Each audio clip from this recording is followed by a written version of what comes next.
Come down to the neighborhood where it feels like your childhood. Your friendly neighborhood buy gives it her all, bringing you the local haul. All kinds of comics, classic and new, Marvel, DC, and indies too. Readers and creators in unity. Welcome to our community. Hello, everybody. Welcome to the Nerdy Neighborhood and welcome to your friendly neighborhood comic show. Yeah, that's what it is today. It is a Friday night at 8 o'clock Eastern, and this is our first evening show. I am super excited to do this one tonight. We have two amazing guests joining us. One that's been here before and one that is new to our neighborhood.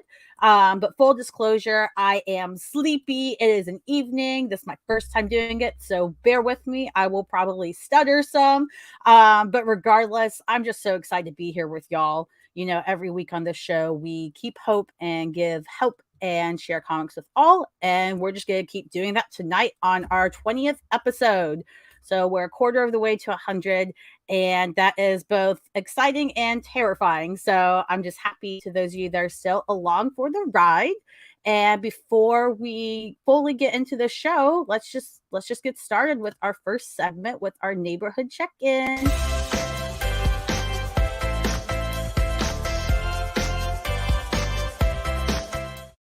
All right, so let's see who's in the live chat earlier, and then we will bring our guests on into the neighborhood with us.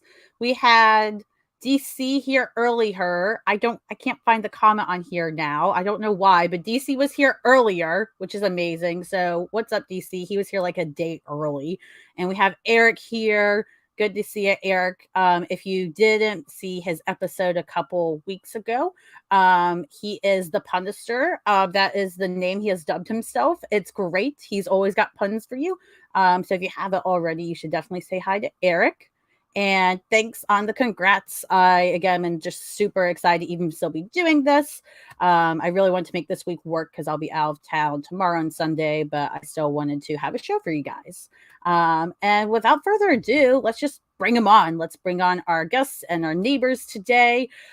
First up, we've got a guest that had been on here before to talk about his Kickstarter project, and he is back with the third issue of that Kickstarter project today, Magic Powder.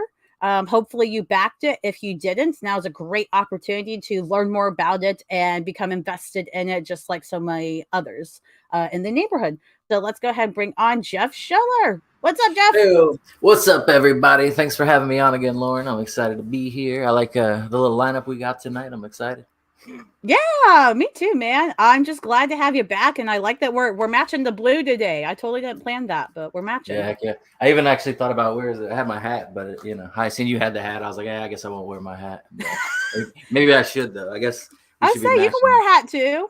Yeah, we'll match it up. So yeah, it's Derek Jeter now Day. I feel better.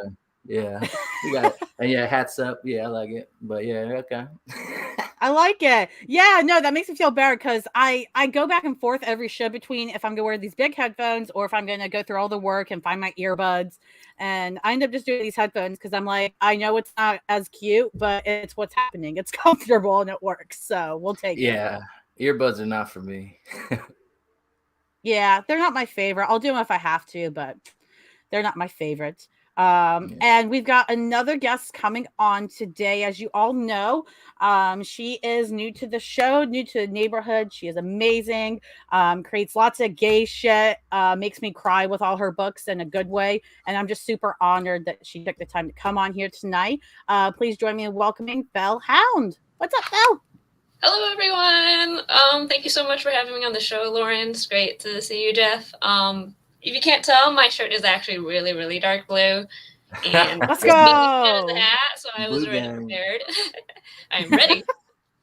We got every shade of blue with the hat and the shirts and everything. Yeah, we're good. It's coordinated. Yeah, 50 Shades of Blue. It's a real movie. Like, no, there's no other movie. What was that? I don't know what those books are. Rip-offs. Well, thanks so much for being on here, Fel. I really appreciate it. I love having you and Jeff on together. I think this is going to be the perfect amount of chaos for tonight. We're going to be talking about both your projects, all the work you guys do. We'll talk about the poll as well, real quick in a second from Twitter. And we're going to play a game of creative cursing with superheroes. So it's a new game, new segment. I have no clue if it's going to work or not, but I think we're going to try to have some fun. Let's do it. Excited. Yes. Eric in the chat said, Fel, Hound, is this show going to the dogs? Do you have dogs, Fel? I do not. I like dogs, but I do not have any. No, my name is Lie.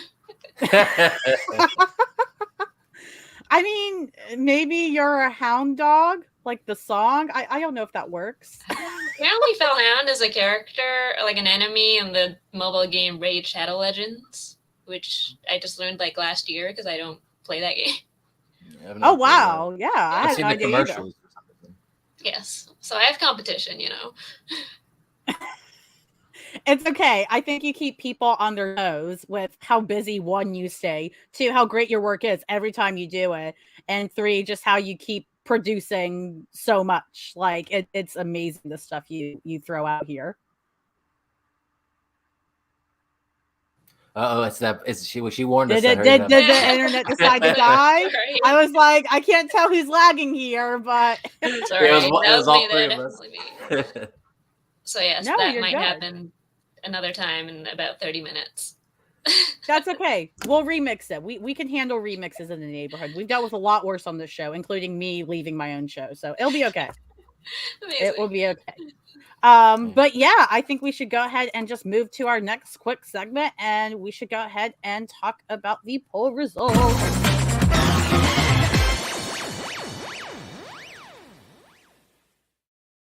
You might get used to the transitions, you may not. But yeah, so for those of you that don't know, or even if you do, every week on Twitter, on the show's Twitter, I put out a poll regarding a new role in the neighborhood to fill, and it's supposed to be filled by a fictional comic book character. So I let you guys nominate who you'd like to see in that role, and then I put 4 nominees in a poll, and whoever wins fills that role. So this week the vote was for neighborhood comic shop owner, which I thought it was going to be a very simple vote originally, because lots of people were talking about the comic book shop owner from The Simpsons. That dude. They were like, it should be that guy. He owns a comic shop. Like, why not? But then no easy layups in the neighborhood. Yeah. You gotta bring a little bit more, That's too easy, I guess. Yeah, I guess not, because if you look here, if it wants to show up, there we go. Michelangelo from the Teenage Mutant Ninja Turtles won versus one in the MCU, Deadpool, and comic book guy from The Simpsons. What do you guys think of this? Like, would Michelangelo be your choice out of the 4 of these, or would you have went with someone else, or somebody else that's not even on the poll? Despite wearing all this blue, sorry, Phil, I didn't mean to interrupt you. Oh no, it's like go on, yeah. Yeah, I was gonna say, despite wearing all this blue, I always go with Michelangelo. So yeah, I think that's pretty much the best answer. And it's like Deadpool would have been a dickhead. The other guy, the comic book guy from Simpsons, is a dickhead. And then who was the 4th one? It was Wong. The other one. Yeah. Wong. Yeah, Wong would have been awesome, because he could go to any other comic store at any time and just jump over and grab the issues for you. So that would have been helpful. But I mean, as far as like setting the atmosphere goes, Michelangelo was probably the right choice. I am terrible. I'm not very well versed in the Teenage Mutant Ninja Turtles characters or lore. So I unfortunately don't have as much input on that. But I mean, I guess there's a reason why people like Michelangelo. So, if that's what the people want, I am all for it. Yeah, I mean, I don't know the Teenage Mutant Ninja Turtles lore as much, but Michelangelo, like, they all like pizza and stuff, and Michelangelo is like the really goofy one, is he not? Or am I off on that? Yeah, pretty much. I feel like it's implied that he gets high. You know what I mean? They never show it, but it's definitely implied. So yeah, that's his gimmick. So yeah. And Eric in the chat here asked a great question: will Michelangelo sell comics for pizza? I think it would be cool. Yeah, like he just has the pizza shop right next door, so he could just waste all the money right there. Boom. Yeah. And I don't know if you guys know him, but we've had a comic book creator on here, Travis Gibb, on the show, and he joked at one point that like his dream was to own a pizza place. and write comics. And so I said, well, you're writing comics, we'll just give you the pizza place in the neighborhood. So he owns a pizza shop in the neighborhood right now. That's awesome. Yeah. That's pretty much my dad's dream, is to just have a pizza place so he can eat all the time. Right. Yeah, absolutely. Well, so Fel, who would you have like nominated for this? Because you don't know Michelangelo that well. So who do you think would be a shoe-in for this? I don't know. I think it was me. I'd go with Wong. I mean, he's like a librarian, right? Yeah, he's good with books. Yeah. Yeah. I mean, that's definitely the guy with the most talent for this job. He knows his stuff.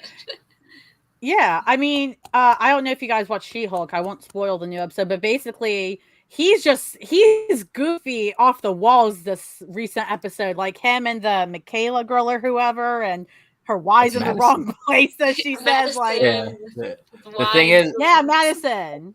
The best part is there's like a actual Wongers hashtag, and you get a little Wong emoji on Twitter. What? Oh, so cute. Yeah, I seen it today. I was like, oh man, and I wanted to use it, but I never tweeted it yet. But yeah, it's out there. The Wongers. But yeah, She-Hulk's been great. I don't know. Yeah, I'm loving that She-Hulk. Yeah, it's been a lot of fun. And yeah, I think especially after seeing Wong there, I'm completely convinced too. Like, he wouldn't just be this year's comic shop owner. Like, he would be the one that's like jumping between stores, and he'd be like, but I'm doing it by the book. And people are like, what book? You don't have a book anymore, man. By the books that he's just talking about the comic books. He's literally talking by the book, each book. True. That's a good point. But I don't know. Now I'm thinking about it, because he's not, I mean, the MCU version of Wong, he's the MCU version. But I mean, nobody knows Wong in the comics, because he is in the comics, right? Like, I'm not off on that. I have no idea.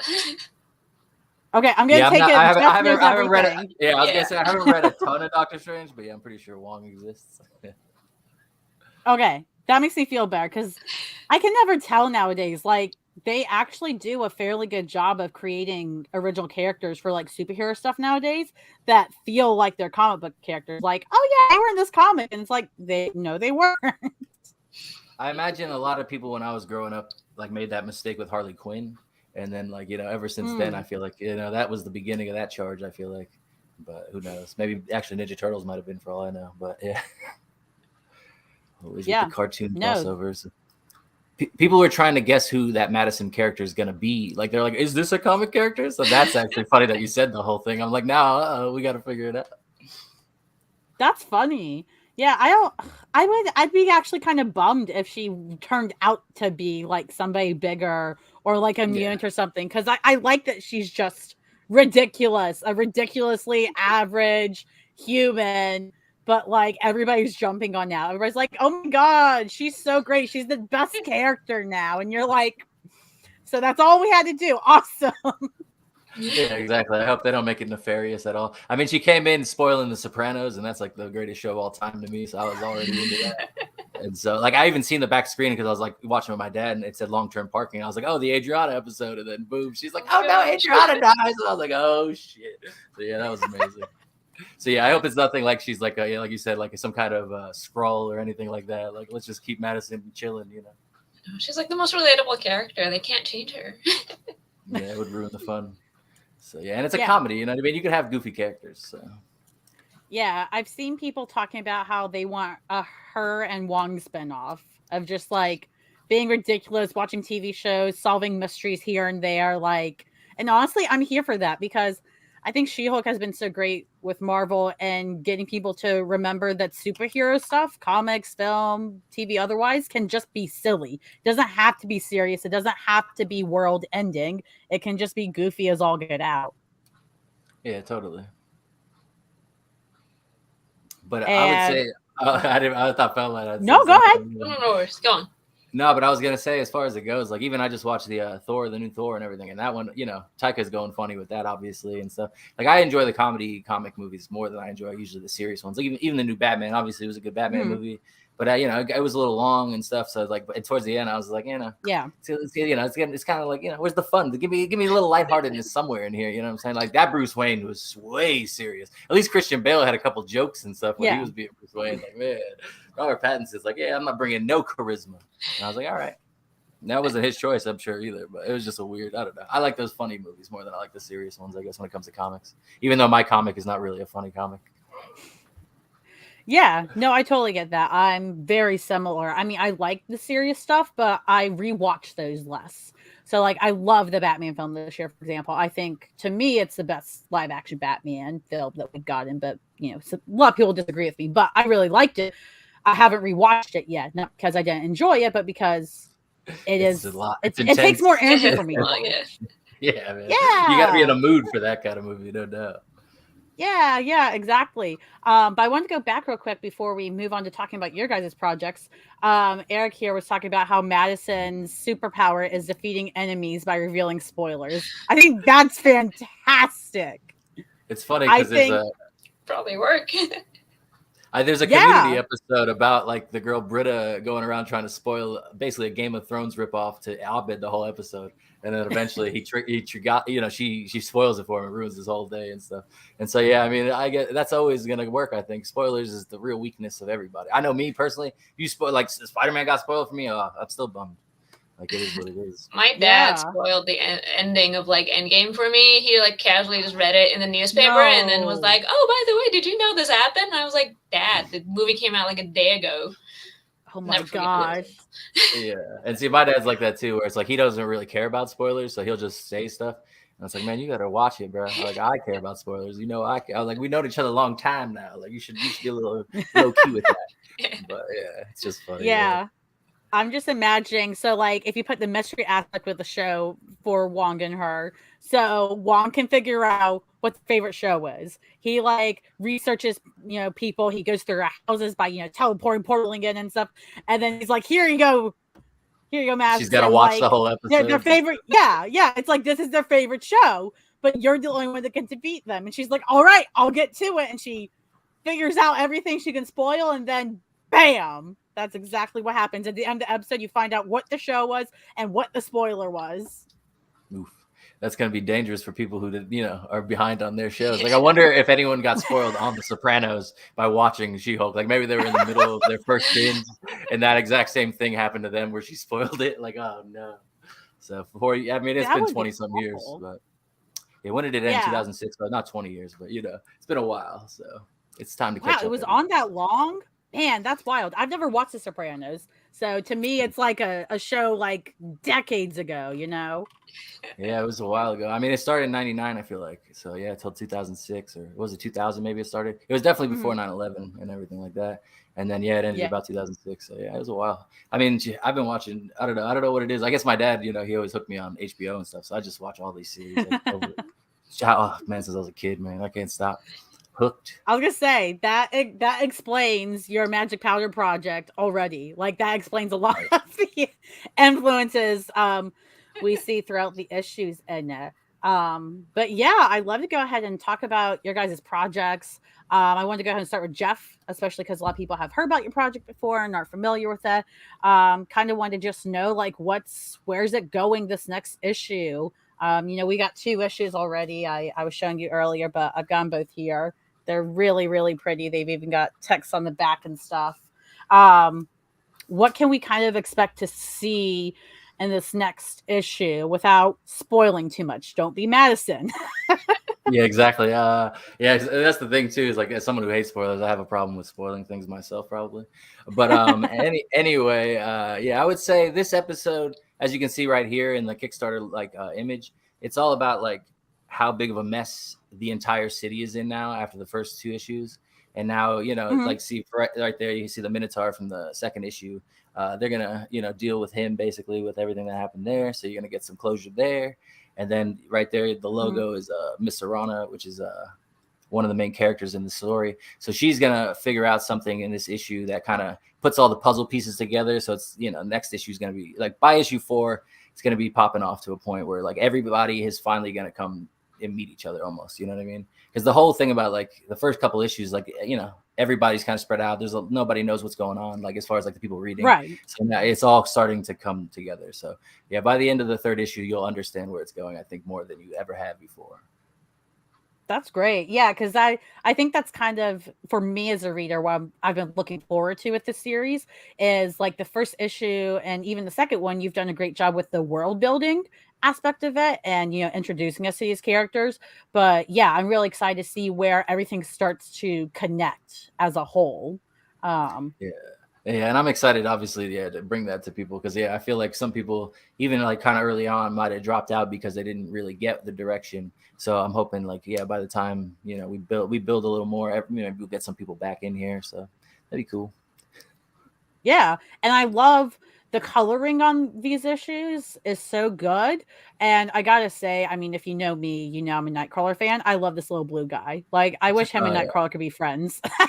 Yeah, I love it. Yeah, Breaker is like basically like the mascot at this point. But yeah, I mean, the same thing with me. Like my favorite X-Men is always gonna be probably Nightcrawler. So yeah, it's one of those things. And I like, blue's my favorite color and all that kind of stuff. So yeah, it's like I might have a little bias towards the Goblin characters and stuff because they're blue and things like that. But it's just one of those things I can't help. But I'm glad, like, because that's the idea with him. Like we were talking about Madison being relatable in the MCU. Like the idea with Breaker is he's not like a criminal or anything like that. He's just a regular character. So hopefully, like, it's kind of like an audience relatable character compared to all these gun-toting monsters that are going around, Yeah, absolutely. For those that, haven't back Magic Powder yet or aren't super familiar with it or haven't opened their one or two issues they might have gone in the past yet, what's this really about in terms of, what are the characters in play? Is this more a mystery action story? Is it more like a mob kind of story, which I would definitely say it goes in that realm. Things like that. Yeah, I would say it's kind of like a Dungeons and Dragons, like almost like in the future, tied into like a Breaking Bad type of story where it's like a lot of action in a criminal world. There's a character who's not really familiar with the criminal world that's kind of mixing it up with all these guys who are veterans and stuff like that, even ladies, whatever, all kinds of different characters. Because like, even here you see like, the SWAT team, which is basically, they're called Knights in Thez. They're not called cops or anything like that. But yeah, like, even the law enforcement's all starting to play a part of it and everything like that. But really, it's all because of just one character who's from a different town that just decided to cause some trouble. And now, there's a giant war going on in this city. And, by the end of the 6th issue, it'll be closed up by then. But hopefully the story will keep going. But right now, the story arc ends at episode 6, season 6. But yeah, so. Okay. Yeah, so you're planning on 6 issues with this arc? Yeah, and then I have obviously a lot more plans after that.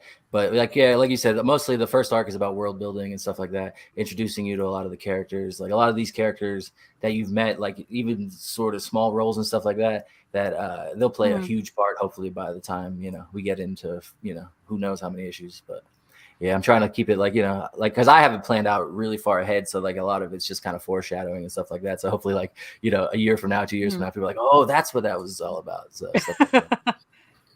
Yeah, no. And what's really cool is that I know you've been working with Danielle. So the entire time on this, series with the interior art, the colors and the lettering, I mean, Danielle does everything, which is insane to me. Other than the covers and things like that. How did you, meet up with these other creators and things like that? I just got really lucky when it comes to Danielle. I was sitting around in July of last year. I had like a year's worth of world building. I had the first 12 pages scripted, and I went on Reddit. I went on the comic book collabs Reddit, and I posted that I was looking for an artist. And that same day, he posted that he just got done with a project with Ricky Lima.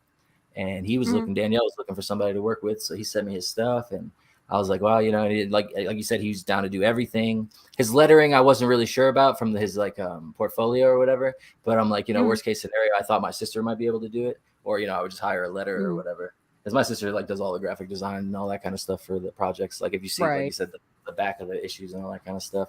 But even the thank you pages and everything. But so yeah, I met him on there. Everything worked out really great. He gave me a pretty great deal. And he's, we haven't had any problems yet. Like we're still going. He just sent me the 10th page yesterday. Right now, see right there, actually, that orc on the bottom right, that's based on my friend Jason. Like right now we have oh, wow.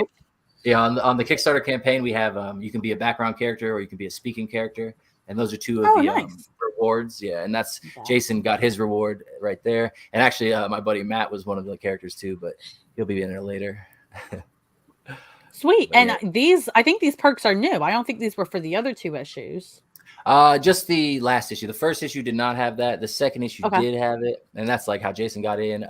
Anthony LaFauci, another comic book creator who also does a cool podcast called We Have Issues. He bought one. My friend Chris, he bought. So they're both going to be elves. Like I just showed Anthony his page the other day. It's not colored yet. Page 10 he shows up on. A few other ones like you see.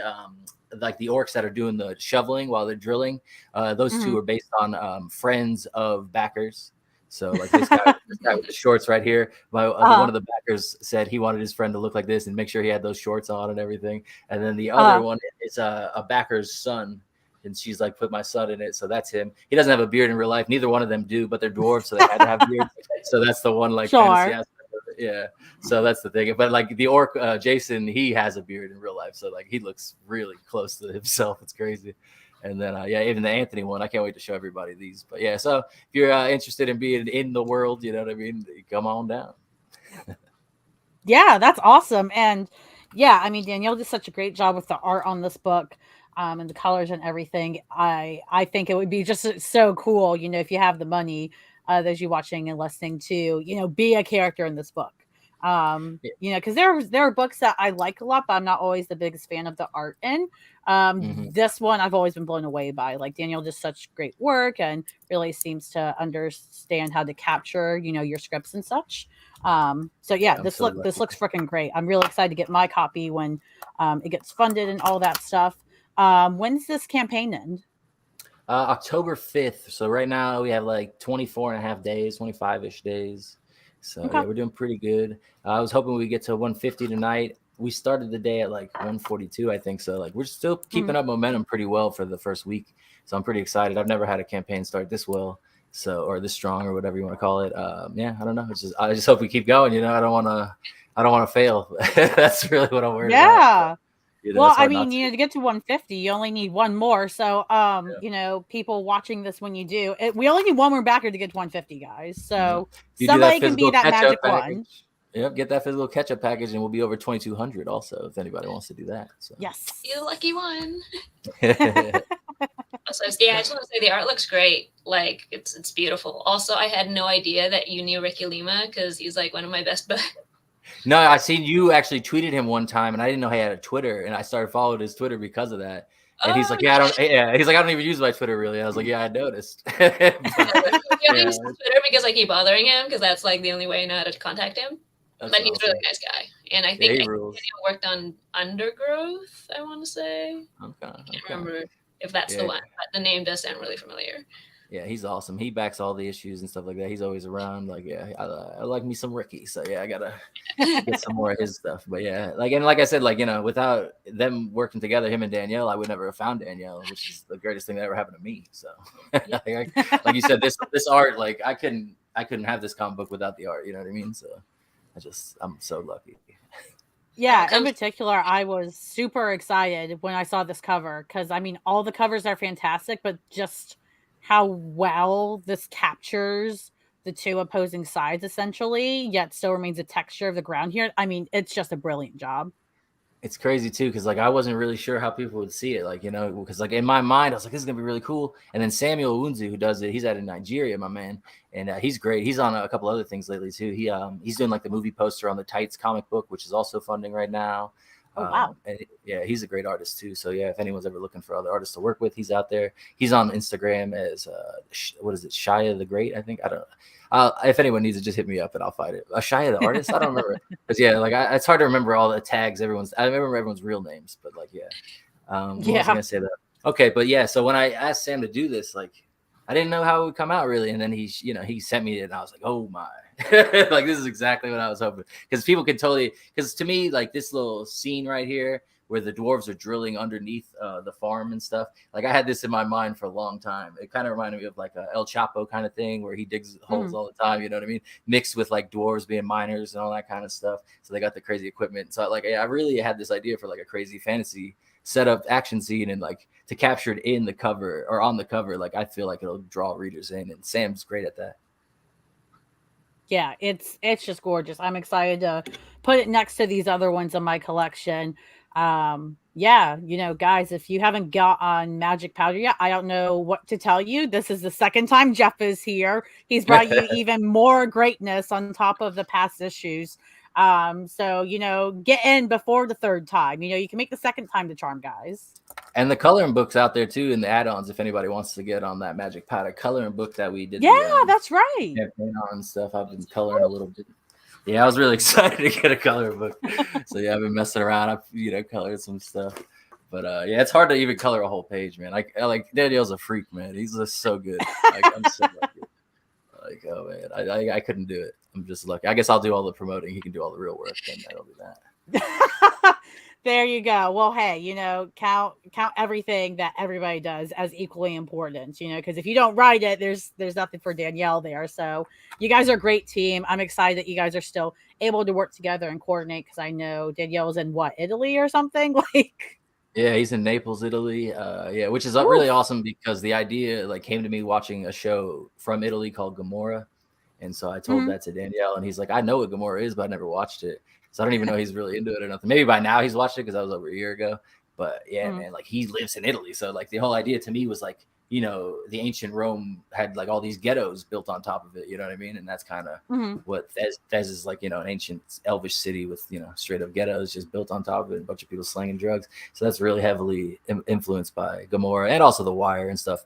But really Gomorrah, because it was the foreign aspect of it, I think really brought out the fantasy ideas with my mind anyway, Yeah, no, absolutely. Well, again, guys, if you haven't already, go back Magic Powder. You've got 25 days to do it. So if you're waiting on our paycheck, do it when you get your next paycheck. You can get books for $10 or something. Just don't get Starbucks for a day or two. So great way to support people and not give more money to big corporations like Starbucks. But it's great. Magic Powder is awesome. I'm excited to read it and see it. And I wonder, Jeff, has anybody sent you pictures of coloring pages they've done yet? That got the coloring book. My buddy who I'm at his house right now, actually one night he sent me he was coloring over here, and he sent me a picture. But so far, not really. A few people have posted that they're gonna send me some stuff, but I haven't seen anything yet. And if people have sent it to me and I missed it, that's on me. But I'm pretty good at hovering over my tweet deck or whatever, so I don't really miss too much. So yeah, unless Twitter's just screwing me and hiding tweets. I mean, that's true. That can happen. Well, if anybody in the neighborhood has gotten the Magic Powder coloring book as colored it, tweet it at Jeff, tweet it at me on the show's Twitter. We definitely would love to see it. Maybe we'll start a coloring Hall of Fame here. You never know, guys. Anything can happen in the nerdy neighborhood. So that's awesome. Heck yeah. Yeah. And Fel, of course, I wanted to talk about your work because holy shit, your projects. I mean, there's one project in particular I want to talk about with you today, but we could talk about probably 6 of your projects at least. I mean, your work is not only phenomenal, just like Jeff's, but it's just so widespread. I feel like you have such a great audience. You've really captured, people's hearts with what you do and kind of you found your audience. And one of the most recent things that has come out is your book, And We Love You, which made me cry lots of gay tears, but it's okay. It's needed, but it is beautiful and is so well done. Tell us a bit about this, wherever you want to start. Yeah, first off, thank you so much for the intro. But yeah, so my comic, And We Love You, it's a 64-page graphic novella about a young soldier who perishes on the battlefield of this terrible dystopian war, and then she begins to bleed out all her memories. So And We Love You is pretty much this young soldier's entire life story just bled out onto the battlefield. And it is also a standalone prequel to my, I guess now Ringo-nominated Commander Rao. Woo! Yeah. So this is the prequel story. And yeah, it's if you've read Commander Rao and you wanted to know more about the characters' backstories, if you wanted to know a little bit more about the war, if you like crying lots of gay tears, then this is definitely, I guess, the you. Yeah, I would definitely agree. And I love this image that you put on the Kickstarter for it when it was funded, because that's literally me reading the issue as I go. It's a visual aid for what it looked like when I read this. I think it's so cool because it's a prequel to Commander Rao. But they both have similar yet very different tones. So like the underlying themes are very similar, I would say. But the Commander Rao is way more action focused. I know in the past on other interviews and stuff, you kind of talked about how you wanted to show capture like that anime fighting style on the page. And then this one, I'm not sure. Are you trying to capture like a soap opera me crying style? I mean, that's kind of right. Yeah. So Commander Rao and Enemy Love You actually started as like two completely different projects, which is why they looked so different from one another. I made Commander Rao because I wanted to practice fight scenes for my portfolio. I honestly never, ever expected it to really take off as much as it did. And then after it did, I was like, well, I have this other idea that's also in like a dystopian war. Why don't I just make them in the same world? So then that's how they kind of bridged together. But yeah, that's kind of why they also look very different, because they were like two completely different kind of creative projects for me. One to practice fight scenes and one to make like everybody cry. I think make some people cry too, but yeah. It's kind of all encompassing. I feel like it feels like, I don't know. It feels like this universe, it could be its own little universe, and it could be its own little like epic saga from different points of time, even through different people, potentially, if you ever decide to go that route as a creator. And I don't know. I would say, for me, at least as a reader with these books, it really just the narrative. You're so good at writing the narration and the inner thoughts of these characters.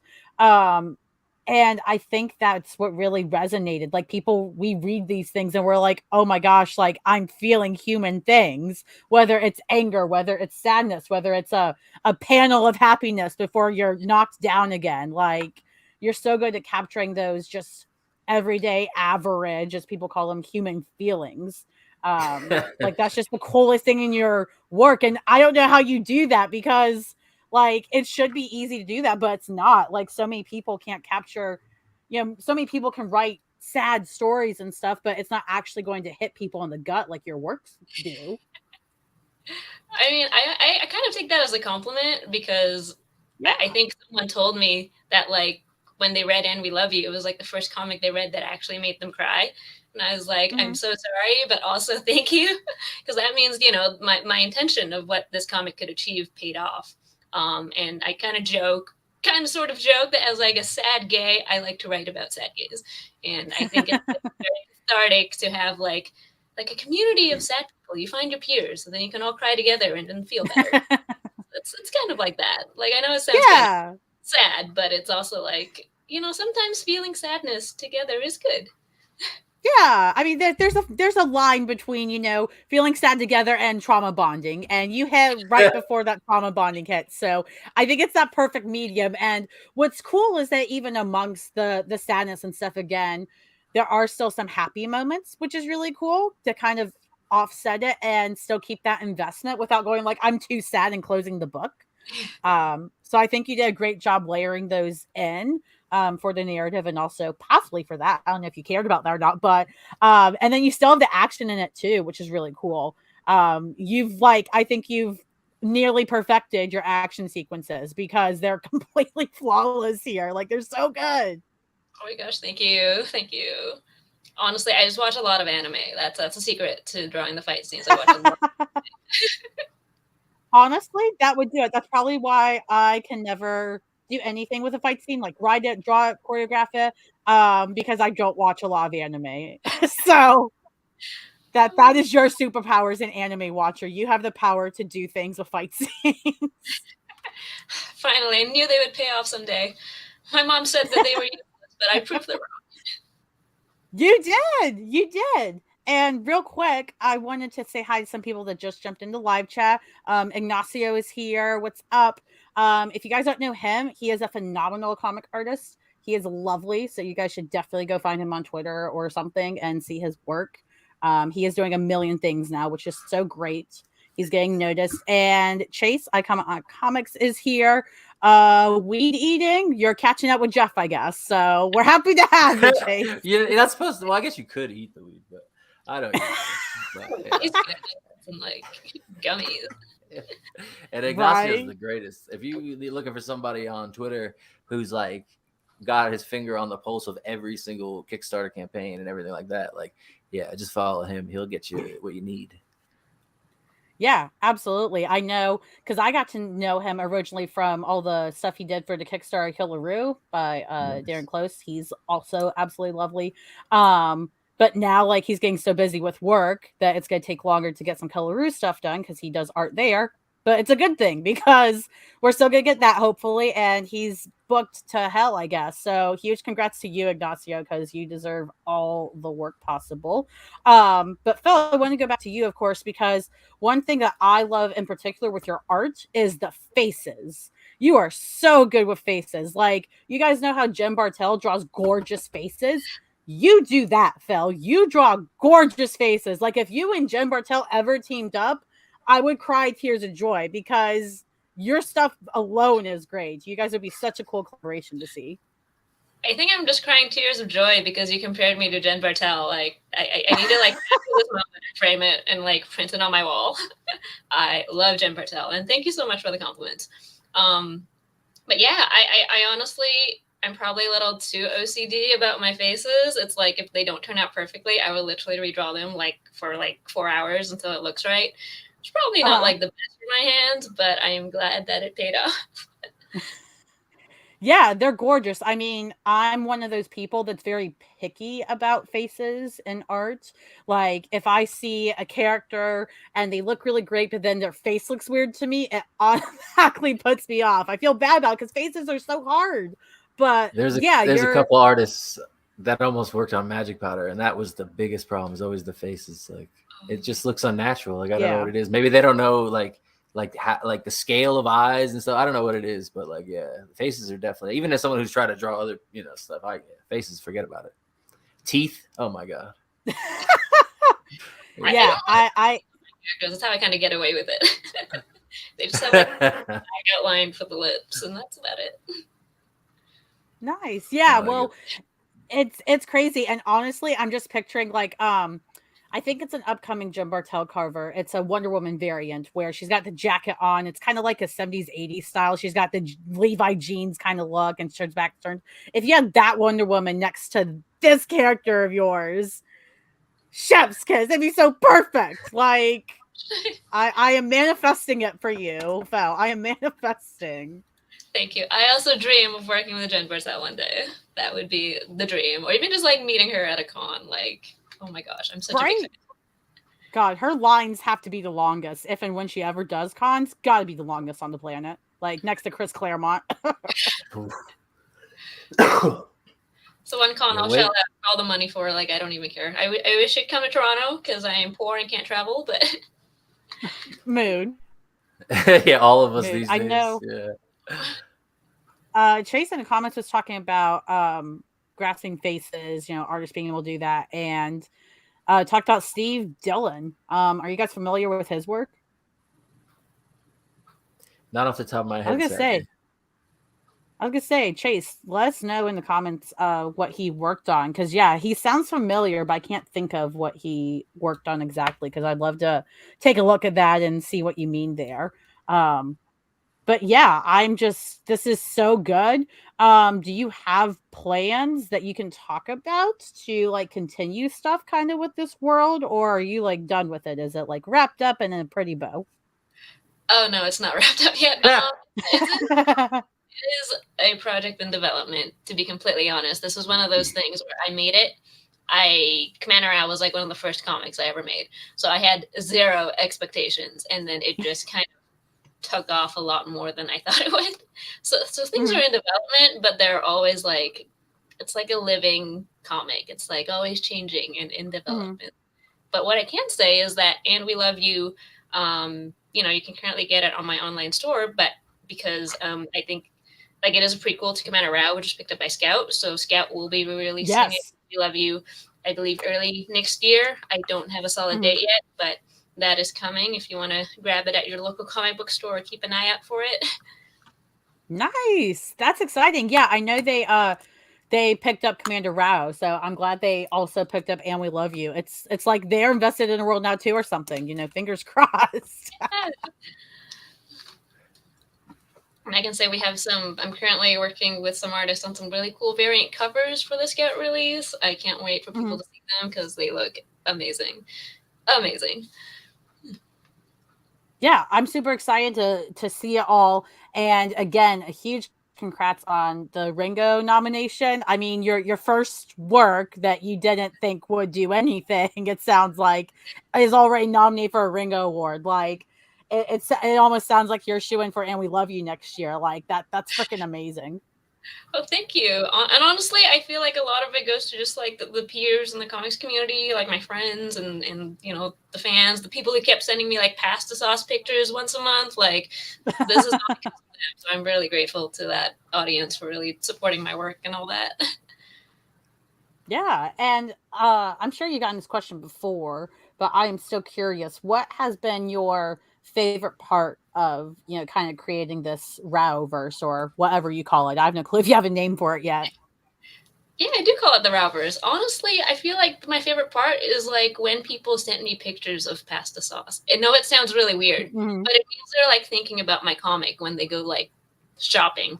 Like I've had people who sent pictures of them like, I don't know, doing like a small salute to Commander Rao next to like Rao sauce. And I just thought that was really cute. And it's like endearing that, something I made had this kind of reach that they, associate my work with, I guess, just everyday things and that they're thinking about it. And honestly, that means a lot to me. And another thing is probably the reader's tears. I'm glad I was able to make all the gays cry. I feel like I collects them in a jar. Right? So it's how I feel my writing. But yeah, honestly, it's just been a really fun ride. There's so many things I can think of, like almost everything, pretty much. I'm just really grateful for the opportunity to make comics and to connect with people on making comics. Yeah, and I am still headcanoning that Commander Rao and Supergirl meet one day. I know that's an issue at DC, but DC, just let it happen. It's okay. It's for the gays. We need it. I need it. I mean, I photoshopped like books of Commander Rao onto the Supergirl show. You did. I plan to do more of that. Hopefully, DC will see them and then really understand that this is a team up that needs to happen. Yeah, I mean, listen, we're still waiting, or I'm still waiting for like the Supergirl Renaissance to kick in, like when they start fully investing in her character again. So hopefully, once that happens, they'll be like, "Oh, wait, this Commander Rao character is also popular. Let's do that. Like, let's add that to the little Renaissance campaign. I think that would add something to it. They're teaming up with indie creator and all that, and an indie verse. Like that's an investment. Sold. Yeah, Rao is already in the Supergirl verse. Rao's like a Krypton god. So you just gotta, it's a short bridge. See, there you go. You just rewrite it so that Commander Rao is from like another planet and is technically an alien, and somehow Kara and the Kryptonians end up worshiping her. Like, I have no questions. Exactly. I think it's all we should pitch that to DC. We should. Yes. DC, if you heard it here, you're totally allowed to use it, but you have to make sure Fel is involved and fully compensated. That's my only thing. Thank you. Well, thank you so much for sharing all that with us. Are there any dates or anything you wanted to share? I know in the past you've mentioned, oh, this failed. Nobody told me. It's fine. It hasn't been like that long. I know that you mentioned to me earlier before we started the show that you have this Sword Lady anthology coming out. Like that just sounds amazing. What is that, and when can we expect to see that? Yeah, so I'm one of the editors for a queer publisher called Extra Pages Press that are run by my friends Brent and Michelle. And we did a comic anthology called The Color of Always last year, which was a love anthology. So now we're doing a second one called Sharp Wit and the Company of Women. And that's pretty much like a queer Sword Lady anthology. I believe it's going to be on Kickstarter the end of September. I don't have a solid date yet, but we're slowly getting all the info from all the teams. We're getting the Kickstarter built, and honestly, I can't wait for the teams to be revealed because we've got some like really, really great teams. I I think this anthology is gonna like completely kick butt. It's gonna look so good. But yeah, Queer Sword Lady anthology, end of September. Keep an eye out. That's epic. I'm excited. And it's always interesting to see how anthologies go, because for some people they can be a big mess, but for others it can be a huge hit. Like, their Kickstarters will be backed within a day, Yeah, like I think, because of how much money you need to run an anthology, it's always like a bit of a gamble. But I think because you have so many teams, like you've got a lot of people, doing promos and marketing. So sometimes that kind of balances itself out. But I think we have a really solid idea for this one. And coming off Color of Always, I'm fingers crossed we're going to do well. Sweet. Well, you heard the lady, y'all. Be sure to check out the Sword Lady anthology coming out to Kickstarter later this month. I would highly suggest following Fel on Twitter so that you don't miss it, because Fel will blast it like crazy when it's out, so you can't miss it. It'll be great. And be sure to check out Commander Rao and We Love You if you have not already. They are amazing. You will want them in your collection forever, because you will cry forever. It's worth it. Just trust me on it. Well, that said, guys, I'm ready to play a game before we get out of here. Are you guys ready to play a game and see what chaos we can create? Games, let's do it. Let's do it. So the game for today is Creative Cursing with Superheroes. This is a new game, is a new segment. So if it fails, at least we tried. But so the way I want to do this to start out is I have this fancy little creative curse word generator that I'm going to pull up on the screen. I base this off my creative cursing book I have here. And if you flip through these things, you can create bad words. So this one is nipple jockey. I don't know what that insult means, but it's a creative curse. So I'm going to pull one of those up on here, and I'm going to generate a, kind of curse phrase. And then I'm also going to pull up 3 characters, and we're going to decide which one of those characters would say the ridiculous phrase. Let's go. All right. Are you guys ready? Yeah. Excited. All right. So our first one is tossing poop sack sniffer. I mean, that's just hella insulting. I mean, I can't believe people say these things. The audacity. I know, right? And I have to go between screens here to do this, but our 3 characters are, first up, our options are Nightcrawler, Nick Fury, and Mimic, who looks like an X-Men character, I guess. I want full disclosure. This was randomly generated. I did not pick Kurt, so. Yeah, sure you didn't. So the creative curse is tossing poop sack sniffer. You're tossing poop sack sniffer. That's a tongue twister. Is it tossing like as in like if you were like an English person trying to like throw some slang out there, that kind of tossing, or is it like literally throwing a bag of poop? I feel like it's the first one, but I feel like the second one is funnier. Yeah, it's like I could go either way, really, right? So I guess if it's the second one, I'm gonna have to say probably Nick Fury, because he's like a guy that holds grudges, and I feel like the poop on the doorstep is one of those kind of things, But like he's played by Samuel L. Jackson here, like he says everything with mother effer, like that's what he does. Yeah, but even in the MCU, when he's about to curse, they always have to cut away. So it's like, yeah, they got to give him some kind of PG curse words, I guess. Got to have some insults in there, because I can't see Kurt saying it. That's for sure. All right, well, Jeff is saying mean, so maybe he could say it. No idea who this Mimic guy is, though. Yeah, that's the thing. I'm like ignoring this. Like I'm like, all right, there's just two options. I feel like he'd have to mimic somebody. Like he would mimic someone and then say it. Mimic Nick Fury and then say it. So we're basically going with Nick Fury. You think would say this? Out of these options, yeah, I guess so. We gotta. I don't know the other ones well enough, to be honest. Yeah.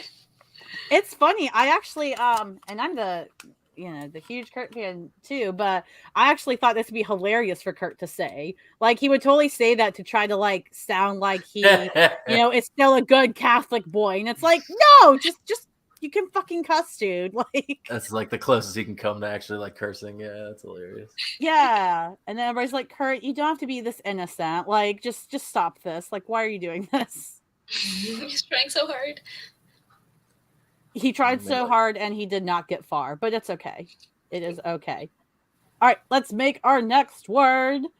MILF basher. Wow. I don't know if we want to keep that one. You could always hit the button again. Yeah. That's brutal. I'm gonna overrule that. Llama bender. Perfect. I like this one. Yeah. A llama bender. All right. So we got to figure out who the world is going to call somebody a llama bender. So we're going to go with DC characters this time. We got to switch it up. We've got some fun options here. We've got Batwoman, we've got Wonder Woman, and we've got Gambit, who looks like they're related to the Green Lanterns. I'm not familiar with them. Damn space guys. Yeah, I'm going to go with Batwoman. I just, maybe because I'm biased and I like Batwoman, but like I can't match. Diana's too classy, and this guy looks too like celestial to the point that they're like godly almost, and I feel like Batwoman's like the most non-deity person who would say some really dumb slang. That's true. Like, yeah, where the other two are coming from, like, yeah, they probably don't have any kind of like llama jokes of any kind. So I feel like, yeah, Batwoman is definitely our most likely candidate here. All right, Batwoman is who's she calling a llama bender? Is there anybody you think of that Batwoman would love to chew out? Bruce. That's true. Yeah, that's about right. Yep. That's the I right love answer. that. After Barbara's done ripping into him, then you just see Batwoman go, llama bender, and leave. And that's all she said. Yes, no context, just llama bender. I'm wondering, because I know you guys were like, definitely not Wonder Woman, which I agree with. But Eric in the comments here is saying Wonder Woman. I'm interested to hear, Eric, why you think that Wonder Woman would call somebody a llama bender. Because, I mean, it'd be funny. It's hard for me to see. Do they have llamas in the Amazon? I doubt it. They have kangaroos, though. Where's her pet kangaroo? Do they like? There might be a llama in one of those panels out there. I don't know. I haven't read enough Wonder Woman to really confirm that there's no llamas. I mean, if is really such a paradise island, I feel like they should have llamas because llamas are like so cute. At least alpaca. If you're not gonna have llamas, Yeah. so come on. Maybe don't bend them, but like they're cute. Don't bend the llamas. New sign that goes up. Yeah, superheroes have problems with those kinds of things. All right. Wow. Senile Nerf wiper? What does that mean? I feel like this is very bad, but I don't know how. Like a Nerf gun? I have no idea. Yeah, that's what I don't get. What is the Nerf in this case? I don't know. I think we got to hit that button again. I think. Yeah, like that does not seem good. Dried out slut kid. I don't like slut and kid next to each other. We're moving on from that. Yeah, what the? Fawning cock thistle piper. Okay, this is just weird. Yeah, these are all very strange. Yeah. All right, I want to do one more.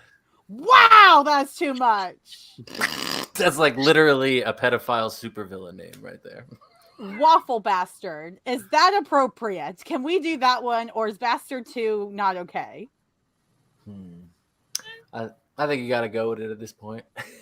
Yeah. All right, we're doing waffle bastard. We're doing waffle bastard, and we got to go to the Marvel people because we just did DC, of course. Shout out to Wes real quick. Wes just joined the chat. What's up, Wes? If you guys don't know Wes, that's Wes Greer. He is wonderful. He does a bunch of reviews and interviews and all this cool stuff as well. But let's go ahead and pull up our character options.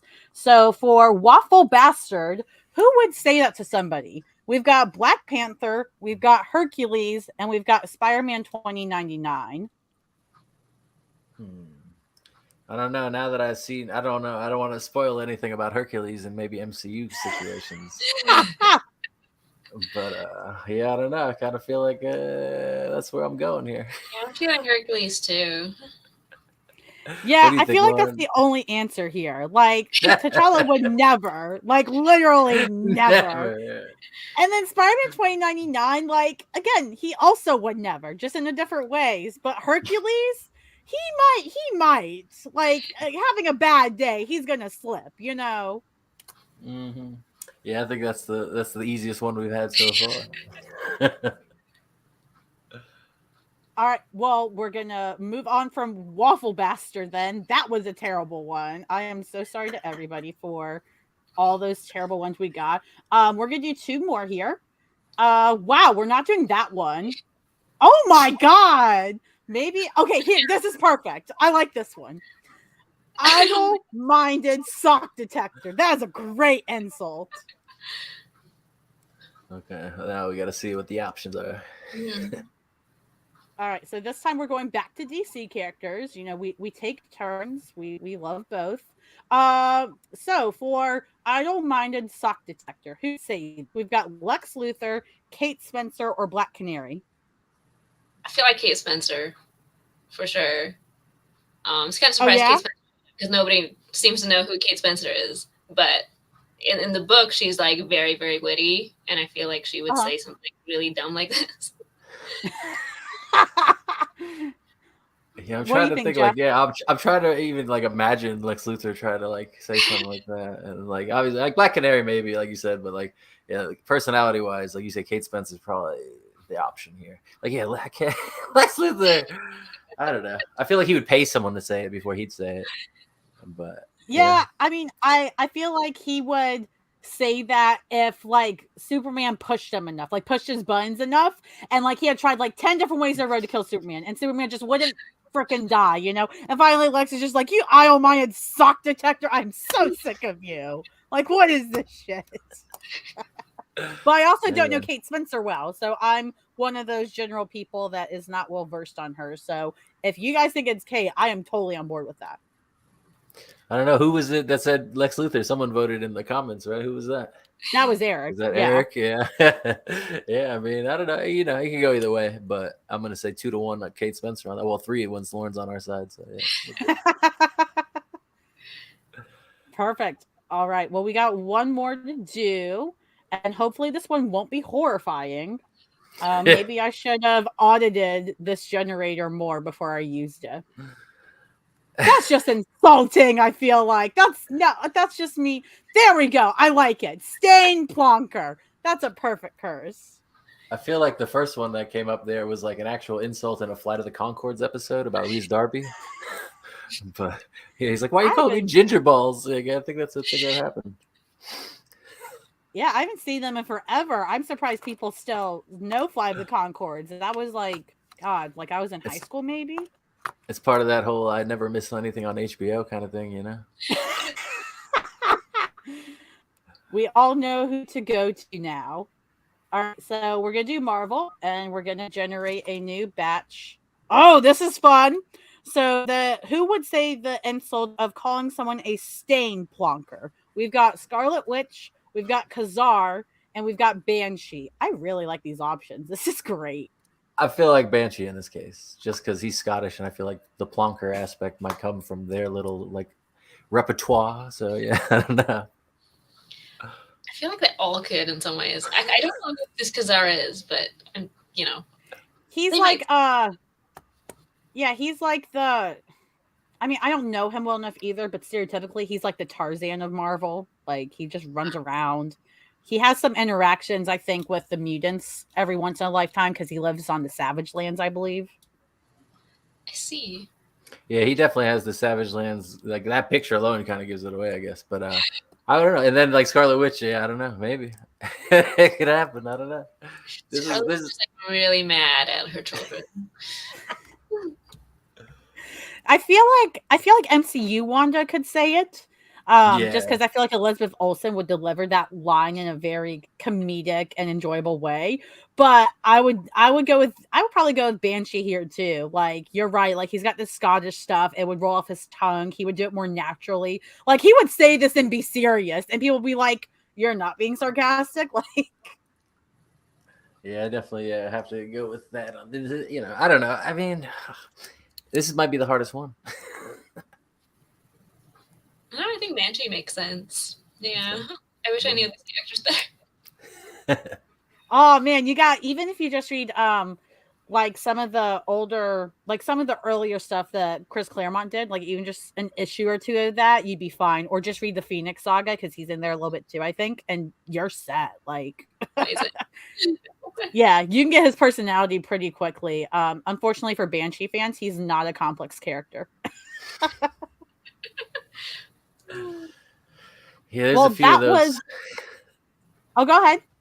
No, I was just gonna say, there's a few X-Men that aren't as interesting as they could have been, but they can't all be Nightcrawler, It's true. It's very true, and they still won't get him right now. Don't get me started, because they are still not doing him like they should. But I think they're working to get there, but there's a lot more they could be doing. But Banshee has made a bigger appearance recently in the new X-Men comics, so I'm interested to see why they're bringing him back, if they're going to keep him prominent or if they're just throwing him in to throw him away again. So hopefully Banshee fans will get some time with him. Well, that said, guys, that was Creative Cursing with Superheroes. Next time I will either need to make my own generator or audit a generator better, so we don't get some terrible things on here. But hopefully you guys enjoyed the little chaos we did have today. And that's pretty much it for tonight, guys. I wanted to keep it kind of shorter and simple. It's a Friday night. I know we're all looking forward to a weekend, and we are all super tired. So let's just go ahead and move into our last segment, which is our Neighborhood Huddle.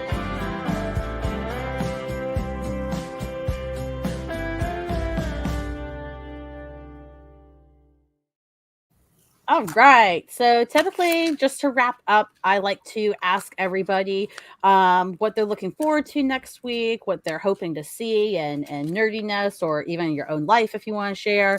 And just plug yourself away. Where they can find you. Feel free to plug your project again if you'd like. All that cool stuff. Jeff, why don't you go ahead and start us off? All right. So right now, like we talked about 20 other times. Magic Powder 3 is ready to go. We're at 149 backers. We got 25 days left, all that kind of stuff. Like I said, we've already done 3 other Kickstarter campaigns, so we know how to fulfill them. You don't got to worry about that kind of thing. And that's pretty much it. You know what I mean? Like, I know if you've watched this show, we've talked about Magic Powder quite a few times. Lauren reviewed it if you ever read her reviews, so everybody knows about that. Yep. And then as far as like what I'm looking forward to, I mean, the Giants play on Sunday, so I'm pretty excited for some football. Yankees, I'm still trying to see Aaron Judge hit these 62 home runs, and then that's pretty much it right now. I think the game's on, actually, so I might have missed one. But yeah, it is what it is. And then I'm trying to think of, obviously, all these different campaigns out there. It's hard to like think of who to shout out. Like I said earlier, Tights. You got to check out Tights, I would say, if you guys are looking for something besides ours. And that's pretty much it. Thanks for having me on. Sweet. Yeah, of course. Anytime, Jeff. And I've been really slacking on writing reviews the last 2 or 3 months. I'm trying to get back on it because it seems to be, I don't know, it seems that you were resonating with people more. Writing reviews, people like those and they click more for them. So it seems to give you guys more exposure as creators. So I need to go back on that. But Fel, you want to go ahead? Tell us what you're looking forward to next week, plug your projects away, all that awesome stuff. Yeah, thank you. So if you want, you can grab the comic that we talked about, And We Love You, on my online store. You can find my store at falhoundart.com, and then there's a little store button, and that's where you can grab it. If you like to cry, then highly recommend. And as mentioned before, my comic Commander Rao is nominated for a Ringo Award for Best Single Issue story. If you are a comics creative pro, it would be amazing if you considered voting for us. It's a really cool action comic by me and Letter Squids. And again, if you like to cry, great book for you. I talked briefly about the upcoming Sword Lady anthology, Sharp Wit and the Company of Women. If you can't remember that name, just call it SWAT Cow, because that's what it abbreviates to. It's coming out from Extra Pages Press. Kickstarter will launch end of September. And one more project I'd like to shout out is Jeff's Magic Powder. It looks amazing. Everybody go back it. Thank you. Hopefully you got to 150 backers tonight. Hopefully. Yeah, fingers crossed. And what else am I looking forward to? Let me look at my calendar, which is right beside me. I don't know. My birthday is next week. Exciting. That's exciting. Happy early birthday. Oh, it's my dad's birthday, but yeah. Oh, okay. Oh, you did lag. I thought you said your birthday. My bad. Yeah. Happy birthday to your Well, it dad. could still be a happy. My dad just texted me apparently, so that's pretty ridiculous. Yeah, he's like, yeah, everything good. That's what he said. But all right, yeah, that's awesome for your dad, though. Yeah, and then I'm just looking forward to hopefully relaxing and getting a lot of sleep. Oh, Yeah, rest. God knows we all need it. Well, thank you so much for taking time to be on here, Fel. I really appreciate it. I know you have a gazillion things in the works and probably a gazillion more that we don't know about, which is amazing. So I'm looking forward to all those projects that are coming out in the future. I'm looking forward to the last episode of Harley Quinn this season. That comes out next week. So I am anxious. That third season and went by cautious. fast. Yeah, that's probably my biggest issue, and my only real issue is that it's been too fast. Like, I wanted more time this season with the characters and the story. So, but I'm excited. I'm excited for more She-Hulk. Excited for hopefully more Madison, or what's her name? Is it Madison? Did I get it right this time? Yeah, you got it. You got it now. Yeah, you're with us now. I need a Madison like Hatter shirt or something so I can never forget her name.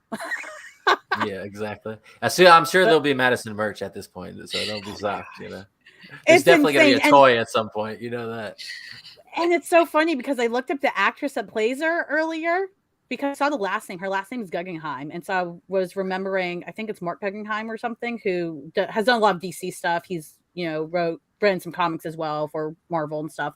But I was like, is she related to him? And I don't know because there's nothing about her. Like, she has no Wikipedia page. It's just an IMDb of like, she's been in like 2 or 3 things and that's it. I'm like, who are you?